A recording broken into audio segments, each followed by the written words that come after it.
नारायण नमस्कृत्य नरं चैव नरोत्तमं देवी सरस्वती व्यासं ततो जयमुदीरयेत्। नमो भगवते वासुदेवाय।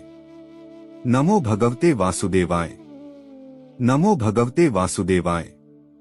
अथ पंचविंशोऽध्यायः। गोवर्धन धारण।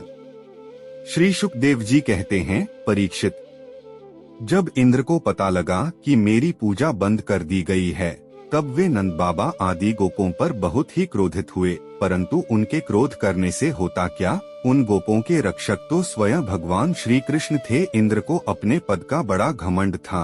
वे समझते थे कि मैं ही त्रिलोकी का ईश्वर हूँ। उन्होंने क्रोध से तिल मिलाकर प्रलय करने वाले मेघों के सांवर्तक नामक गण को वृक्ष पर चढ़ाई करने की आज्ञा दी और कहा, ओह, इन जंगली ग्वालों को इतना घमंड!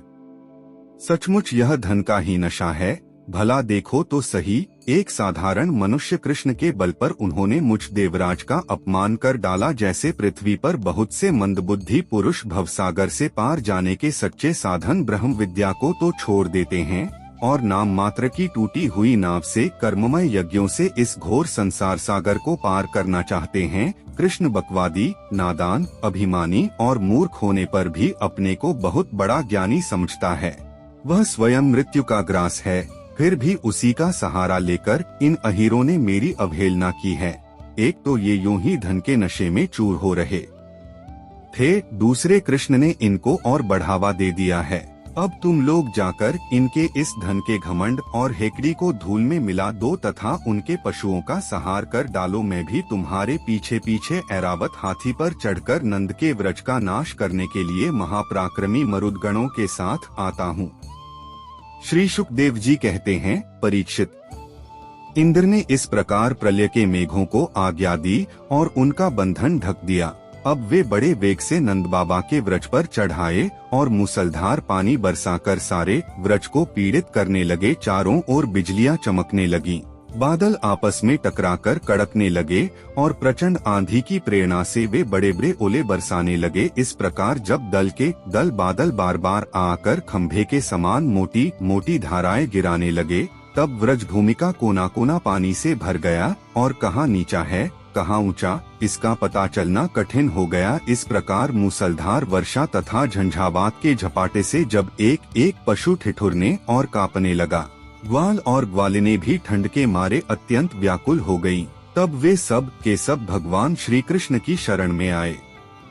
मूसलधार वर्षा से सताए जाने के कारण सबने अपने अपने सिर और बच्चों को निहुक्कर अपने शरीर के नीचे छिपा लिया था और वे कांपते कांपते भगवान की चरण शरण में पहुँचे और बोले, प्यारे श्री कृष्ण, तुम बड़े भाग्यवान हो। अब तो कृष्ण, केवल तुम्हारे ही भाग्य से हमारी रक्षा होगी। प्रभु, इस सारे गोकुल के एकमात्र स्वामी, एकमात्र रक्षक तुम ही हो। भक्त वत्सल, इंद्र के क्रोध से अब तुम ही हमारी रक्षा कर सकते हो। भगवान ने देखा कि वर्षा और ओलों की मार से पीड़ित होकर सब बेहोश हो रहे हैं। वे समझ गए कि यह सारी करतूत इंद्र की है, उन्होंने ही क्रोधवश ऐसा किया है। वे मन ही मन कहने लगे, हमने इंद्र का यज्ञ भंग कर दिया है। इसी से वे व्रज का नाश करने के लिए बिना ऋतु के ही यह प्रचंड वायु और ओलों के साथ घनघोर वर्षा कर रहे हैं। अच्छा, मैं अपनी योग माया से इसका भली भांति जवाब दूंगा। ये मूर्खतावश अपने को लोकपाल मानते हैं।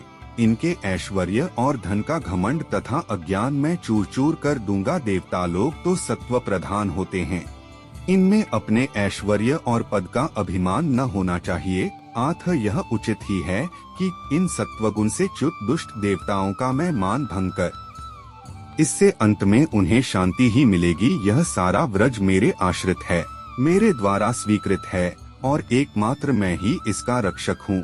अतः मैं अपनी योग माया से इसकी रक्षा करूँगा। संतों की रक्षा करना तो मेरा व्रत ही है। अब उसके पालन का अवसर आ पहुंचा है। इस प्रकार कहकर भगवान श्री कृष्ण ने खेल खेल में एक ही हाथ से गिरिराज गोवर्धन को उखाड़ लिया और जैसे छोटे छोटे बालक बरसाती छत्ते के पुष्प को उखाड़कर हाथ में रख लेते हैं, वैसे ही उन्होंने उस पर्वत को धारण कर लिया। इसके बाद भगवान ने गोपों से कहा, माताजी, पिताजी और व्रजवासियों, तुम लोग अपनी गौओं और सब सामग्रियों के साथ इस पर्वत के गड्ढे आकर आराम से बैठ जाओ। देखो, तुम लोग ऐसी शंका न करना कि मेरे हाथ से यह पर्वत गिर पड़ेगा।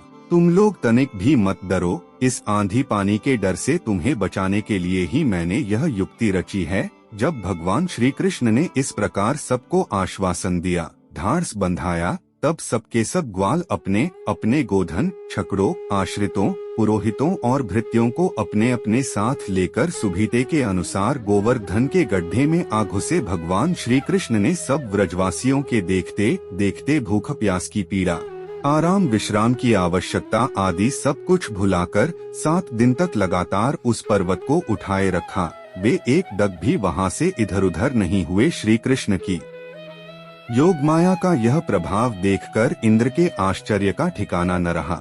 अपना संकल्प पूरा न होने के कारण उनकी सारी हेकड़ी बंद हो गई। वे भौचक्के से रह गए। इसके बाद उन्होंने मेघों को अपने आप वर्षा करने से रोक दिया। जब गोवर्धनधारी भगवान श्री कृष्ण ने देखा कि वह भयंकर आंधी और घनघोर वर्षा बंद हो गई, आकाश से बादल छंट गए और सूर्य दिखने लगे, तब उन्होंने गोपों से कहा, मेरे प्यारे गोपों, अब तुम लोग निडर हो जाओ और अपनी स्त्रियों, गोधन तथा बच्चों के साथ बाहर निकल आओ। देखो, अब आंधी पानी बंद हो गया तथा नदियों का पानी भी उतर गया। भगवान की ऐसी आज्ञा पाकर अपने अपने गोधन, स्त्रियों, बच्चों और बूढ़ों को साथ ले तथा अपनी सामग्री छकड़ों पर लादकर धीरे धीरे सब लोग बाहर निकल आए। सर्वशक्तिमान भगवान श्री कृष्ण ने भी सब प्राणियों के देखते देखते खेल खेल में ही गिरिराज को पूर्ववत उसके स्थान पर रख दिया। व्रजवासियों का हृदय प्रेम के आवेग से भर रहा था।